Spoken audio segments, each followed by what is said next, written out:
ये है आरजे कार्तिक की 1 मिनट स्टोरी। ये कहानी एक पंडित जी की जो राजा के दरबार में पहुंचे। राजा ने उनसे 3 प्रश्न किए कि ईश्वर जो है कैसे दिखता है, कहां तक देखता है और करता क्या है। पंडित जी ने कहा आपने मुझे बुलाया लेकिन आदर सत्कार नहीं किया। तो दूध का ग्लास मंगवाया गया।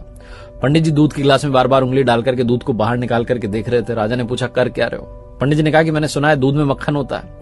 राजा ने कहा ऐसे थोड़ा ना मिलेगा, दूध से दही बनाया जाता है, दही को मथा जाता है, फिर मक्खन मिलता है। पंडित जी ने कहा ईश्वर भी ऐसे थोड़ा ना दिखेगा, आत्मा को पवित्र करना होगा, नियम से, ध्यान से, अभ्यास से, तब परमात्मा दिखाई देगा। राजा बड़ा प्रसन्न हुआ जवाब से। उसने कहा दूसरे प्रश्न का जवाब दीजिए। पंडित जी ने कहा कि मोमबत्ती मंगाई। एक मोमबत्ती मंगाई गई, उसको जलाया गया। पंडित जी ने पूछा बताइए कहां तक रोशनी जा रही है। राजा ने कहा कि हर तरफ जा रही है, चारों तरफ। पंडित जी ने कहा बस यही, परमात्मा भी चारों तरफ देखता है, हमारे हर कर्म का हिसाब उसके पास है। फिर राजा ने कहा कि तीसरे प्रश्न का जवाब दीजिए, ईश्वर करता क्या है। पंडित जी ने कहा आप गुरु बनकर के पूछ रहे हैं कि शिष्य बनकर के। राजा ने कहा शिष्य बनकर के। तो पंडित जी ने कहा कि आपका गुरु तो नीचे खड़ा हुआ है। तुरंत राजा ने पंडित जी को जाकर के सिंहासन पर बैठाया और खुद नीचे जाकर खड़ा हो गया।